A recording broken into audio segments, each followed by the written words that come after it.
First we're going to remove this bottom section. Goes around this whole area. It's quite easy to do. You throw all the rubbish out. Yoink. Yoink. Oh, camera. Maybe I should have organised this first. But anyway. Right, so just grab here and pull it up. Pull it up, get the shifter in the right spot and pull it up. Oops. And we might actually give it a clean look of it.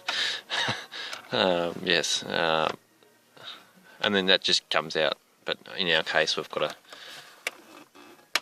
take that little Bluetooth button off, which we won't put back on. Away it goes, because this Bluetooth kit is rubbish and we're going to put a Bluetooth radio in anyway. So that panel's out. Next we can pull out the ashtray, and the ashtray just clips forward. So if you can grab a little bit of the ashtray, very gently. There we go. Just takes time. Don't pull stuff straight away. Don't give it too much of a quick jerk, or you break the clips, you break the plastic. So undo that, undo the cigarette lighter socket, take the wires out of there. So that's that. Look at that, one-handed. There's little buttons on all of these two little things. There's little things to push on them, little clip buttons. So just keep an eye out for them. I've pulled this particular car apart quite a few times. So not only this particular type of car, this exact car I've pulled apart a few times too. Next we're going to remove this top panel. Now this top panel is very difficult to pull out in a lot of cases. In some cases it comes apart quite easily. First of all, we've got to remove the cable, undo the cable which connects to this dial, which is under the dash. That's under the dash there. Alright, so let's have a look at that. I'll go get the torch. Alright, not sure if I need the torch yet, but this is what I normally do. I normally get a torch under the dash, get close, and then I look through here, look through this point here, because you can actually see the cable. I wonder if you can see the cable.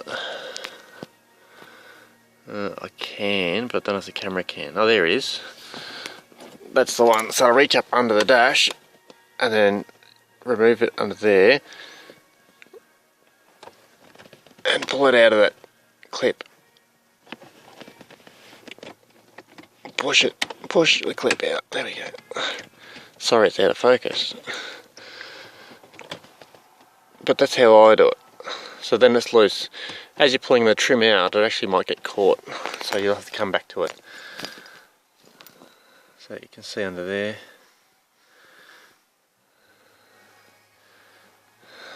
If we look under the dash, see if we can see it.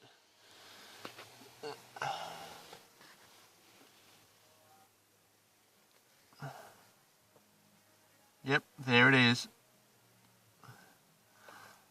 I just avoid undoing this dash panel, that's all.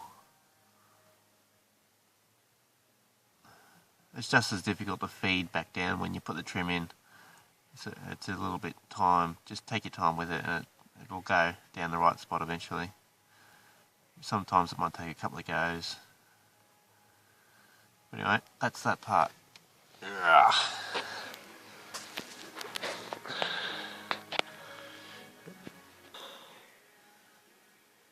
Okay, now to actually remove this top trim, normally I would use these, and in this particular case I just might do it. Let's see what happens first. Just about sort of here, cut the tail wear, but in there, and then lever it out. As you're not actually getting an exact clip, but I've found a good spot which actually works quite well to lever it out. Swap hands, the other side.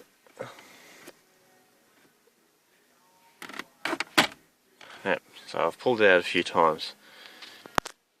Now, just some advice. Some of these cars I've found I can't get this trim out. The clips are just too tight. And they're nothing special about the clips. So what I have done is, with the same trim tool, is lever this up enough to get to the screws with a very fine screwdriver with a big enough head on it. So let's just pretend I've done that. You wouldn't normally get it open this much. It's just because I've unclipped the dash. But that's the screw there you need to undo, and the same on the other side. And then under here there's the screw, and same on the other side, and this whole panel comes out. And then you can get this panel out a bit later so you can see what you're doing underneath and without destroying stuff. If you didn't care so much, you would just use a normal screwdriver and go in there and then lever it out quite hard, and it will come out. I don't think I've seen a broken one yet, but yes, the main risk you run is damaging the actual dashboard here. That's the biggest concern. So let's pull that out. Come out. Done. So that's out. So now I'm going to undo. Oh, where's my hand? There. I'm going to undo those two screws. I'm going to undo the two screws up under there, and I'll show you how to pull that section out. Focus, please. There we go. Good. Automatic focus just took a long time. So basically, this whole panel's loose. So a better angle to show you that I can move it. So pushing on the dial, okay, with your thumb, and pulling on the trim. Sorry. It has been a little while, hasn't it? There's some more screws. One there, one screw there, and one screw on an angle that way, not straight up and down. So there's one on an angle and one there. So I'll undo those. Right, now we're going to push on there and pull the dash trim. Done. Same on this dial, push and pull. That's it, a bit of a shake. Two hands and you can be more gentle. So the heater controls don't come out with the trim, they stay there. Unplug the hazard light switch. And you'll need two hands for this part, and I'll need two hands for this part. I'll pull the radio out, hold the heater controls up at the same time, and also at the same time unplugging the radio, and then it'll be removed. And then that's the removal procedure. Watch the video again to put it together, just to get familiar with how it all gets pulled apart, because it goes together in the same order. The biggest problem people forget is plugging in the hazard light button.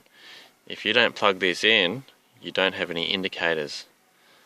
This needs to be plugged in for you to have indicators working on your car. You don't want to have to unpull. You don't want to have to pull apart all this again just to plug that in. That's annoying. I know. And that's all there is to this video, I would say. Thank you.